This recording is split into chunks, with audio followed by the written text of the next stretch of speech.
Thank you for being here. In a moment, you'll hear from law enforcement officials who will share with you what they can as up-to-minute update on the situation here in Minnesota.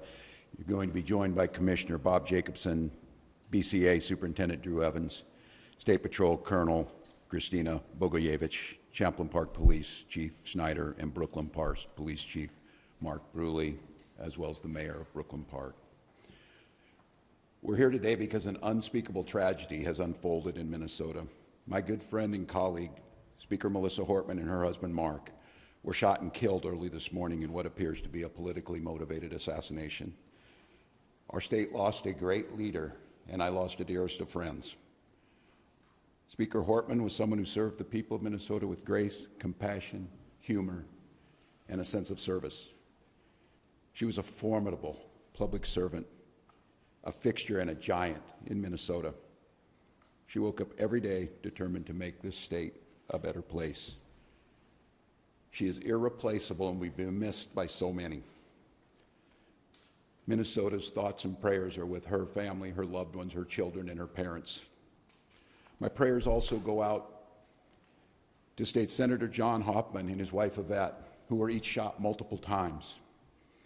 The Hoffmans are out of surgery at this time and receiving care, and we are cautiously optimistic they will survive this assassination attempt. This was an act of targeted political violence. Peaceful discourse is the foundation of our democracy. We don't settle our differences with violence or at gunpoint. In the state of Minnesota, and as recently as last week, in the most closely divided state legislature in the country, we sat down, we worked things out, we debated, we shook hands and compromised, and we served the state of Minnesota together. We proved that it's possible, even in these politically charged times, to find compromise and adhere to the principles of democracy and civil discourse. We must all, Minnesota and across the country, stand against all forms of political violence. At this precipice moment we're on, this tragic act here in Minnesota should serve as a reminder to all of us. The democracy and the debates in the halls of Congress, in state houses, in school boards, is a way to settle our differences peacefully and move society to a better place. We're collaborating with all local, state, and federal agencies on a full investigation. We're committed to keeping Minnesotans informed as the situation continues. I assure you that those responsible for this will be held accountable, and each and every one of us are committed to making sure that a tragedy like this never repeats itself in Minnesota or across this country. I'd now like to turn it over to my public safety team to fill you in on the specifics of this ongoing investigation. Thank you, Governor, and thank you everyone for being here today. My name is Drew Evans, and I'm the superintendent at the Minnesota Bureau of Criminal Apprehension.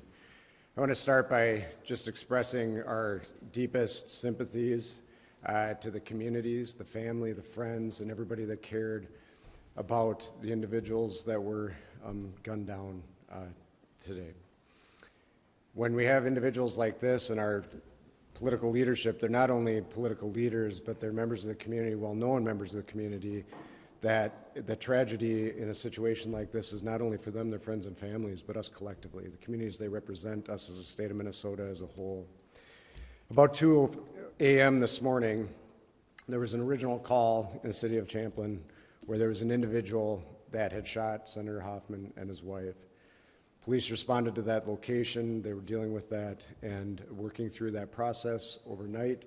And then later on, at approximately 3:35, that another call came in when it was officers proactively checking because they knew of the incident that occurred, and they were going to check on Speaker Hortman at that time, at which time Brooklyn Park police officers encountered the individual who immediately fired at them, and they exchanged gunfire, and then the individual was able to escape during that exchange of gunfire.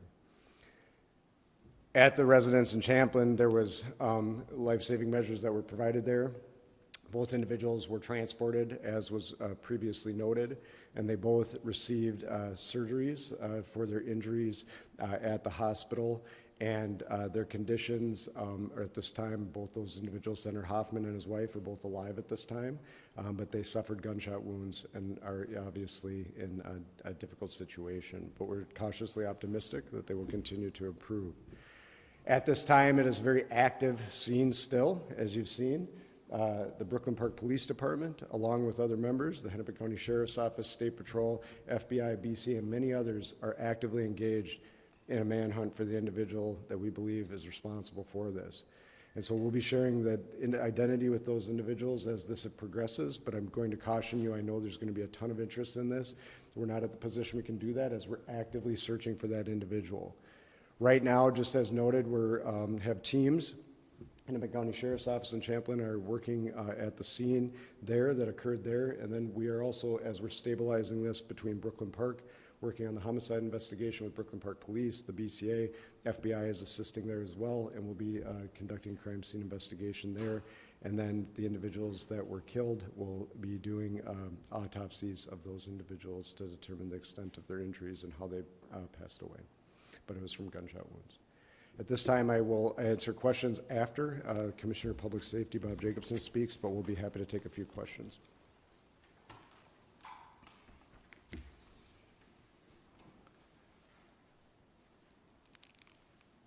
Thank you, Superintendent Evans. My name is Bob Jacobson. It's my honor to serve as the Commissioner of Public Safety for the state of Minnesota. This is a dark day today for Minnesota and for democracy, but we will not allow fear or violence to define who we are or how we move forward. We will stand together and we will stand strong. Our hearts, of course, go out to the victims, their families, their colleagues at the Capitol, and to the communities that they serve with dedication and with integrity. These are public servants, leaders who committed their lives to improving the lives of others, and they were targeted in a violent and cowardly way. The suspect exploited the trust of our uniforms, that our uniforms are meant to represent. That betrayal is deeply disturbing to those of us who wear the badge with honor and responsibility. We want to reassure the public that there is increased security in place for elected officials and others who may be at risk. If you see anything suspicious, especially involving individuals impersonating law enforcement, please report it immediately by calling 911 or your local police department.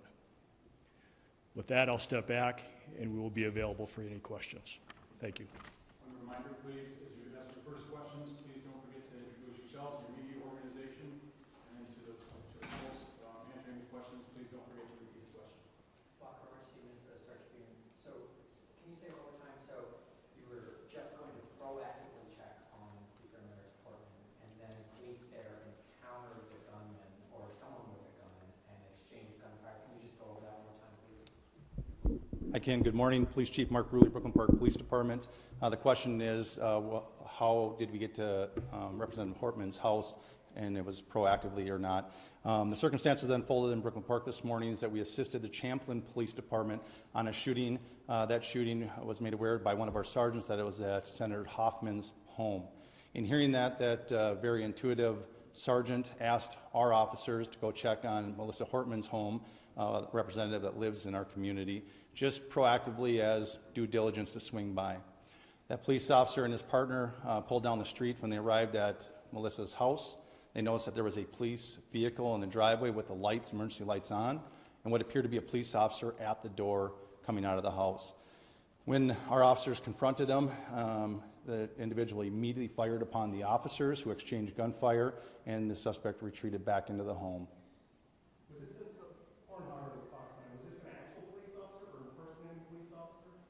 Yes, the question is, was it a real person or a person impersonating a police officer. It was not a real police officer. This is somebody that clearly had been impersonating a police officer, again, using the trust of this badge and this uniform to manipulate their way into the home. So Chief Rouley, Janice Roto, Care 11, the person not only was wearing a badge posing as a police officer, when they approached their victims, they had a car with lights and sirens? Yes, the question is what kind of vehicle and how were they dressed? They did drive a vehicle that looked exactly like an SUV squad car. It was equipped with lights, emergency lights that looked exactly like a police vehicle. And yes, they were wearing a vest with taser, other equipment that would, a badge very similar to mine, that no question if they were in this room, you would assume that they are a police officer. Chief Rouley, WNC civilians, can you describe the moments after that played out? You said the person went into the home, and then can you help us understand the next 10, 15 minutes of how we got to the point we're at now?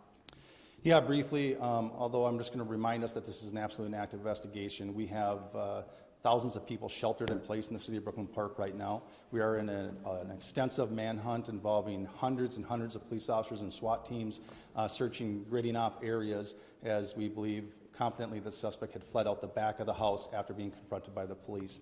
Very briefly, after the officers had exchanged gunfire and the suspect retreated into Melissa's home, they immediately went up to the threshold and looked in and seen a male that was down, clearly had been struck by gunfire. They made limited penetration, grabbed a hold of the male and drug him out to safety to attempt first aid. However, he was pronounced dead shortly after that. At that point, the officers surrounded the house, got additional resources and SWAT resources, and then ultimately went in with a drone identifying a female in the home. How far apart are the two scenes? About 8 miles? I would say, yeah, somewhere around 5 or 6 miles apart. How much do you know about if the person that was impersonating an officer who allegedly shot these people, did they knock on the door and people came to the door, or did the person break into the home? Yeah, it was knocking on the door and asking the person to come out, absolutely impersonating a police officer. Do you all have the suspect's car? We do have the suspect's car. Suspect is on foot. That is what the large-scale search is currently going on. I just remind residents of Brooklyn Park, I know it's been a long time, but those that are in the grid that we gave the alert out to continue to shelter in place. We're also reminding them that if somebody comes to the door and they knock on the door and claiming to be a police officer, please do a couple of things. One, call 911 and confirm that the officer belongs there. If they are a police officer, dispatch will be able to confirm that that person is a police officer. Also, we've informed all our officers in Brooklyn Park that they are not to approach anybody by themselves. They're to approach in pairs, meaning 2 officers. So if there's only 1 officer outside the door, do not answer the door and call 911. If it's a Brooklyn Park police officer or any of our partners that are assisting, they will come in pairs of 2 or more. You guys have detained someone? I'm sorry, one at a time. Do you know if the government said anything, like when he knocked on the door, did he say anything to like Senator Hoffman or anything? We do know that he did, but I'm going to hold that back as part of the investigation right now. You guys did detain someone for information? Is that accurate? This is a very large-scale search, so we have detained several people and questioned them, but we do not have anybody in custody at this time. I know you may not want to identify that person publicly, but have you privately identified the suspect? We have people of interest that we are looking for. Minnesota reformer. Other than that, these are 2 Democratic lawmakers. Is there anything else to suggest that this is politically motivated? Again, I'm going to hold back most of the information. This is part of the investigation that we completed. This is rapidly evolving, just occurred a few hours ago, and we're trying to sort it out. We have partners from the FBI, the BCA, the Hennepin County Sheriff's Office, and almost every suburban agency in our community helping us with this. So it's very complex and working on it. What I will tell you, when we did a search of the vehicle, there wasn't a manifesto that identified many lawmakers and other officials. We immediately made alerts to the state who took action on alerting them and providing security where necessary. And that's about, I'll stop there. Chief, thank you very much. We're going to take one more question. Through with the BCA, can I ask you use the word targeted, and that's kind of along the lines of Michelle's question in terms of politics, Democrats, Republicans. These are both Democratic lawmakers. You said the word targeted. So targeted because they're politicians or targeted because they're Democratic politicians? So the question is were they targeted, and when I use the term, why am I using the term? As Chief Rouley noted, there was a list of individuals, and the individuals that were targeted in this situation were on that list. And so when we're looking at that, as Chief Rouley said, it's far too early in the investigation to be able to provide information, but I do think we'll be in a position where we'll be able to develop the motivation behind these attacks, and we'll be able to provide more information as this unfolds. And so that's part of the reason we're using it, is I think there's some preliminary information that is telling us kind of where this is headed, but we need a lot more work done by all the teams that are here working on that to be able to provide that with you with a degree of accuracy. Thanks. Thank you. Quite a few. Yeah, we're good. Thank you. Yep, hold on. Colonel, do you want to talk about the rally at the Capitol? Good morning, Colonel Bogoyevich with the State Patrol. We are aware of the demonstrations across Minnesota, including the Capitol and across the nation. We will work with our state partners and our local partners to provide security and safety for those that attend. Christy Miller, Pioneer Press, can you confirm that you will have a sniper stationed at the Capitol today? The question was, will we have a sniper at the Capitol? We don't discuss our security plans on the Capitol grounds. Colonel, thank you. Okay, thank you very much, everybody, for being here. We will, I think you do have, and if you haven't, let me know, but we do have a place where you can send inquiries for either interview requests, information requests. We have our State Emergency Operations Center set up. If you need information on how to make those requests and make sure that we see them, let me know.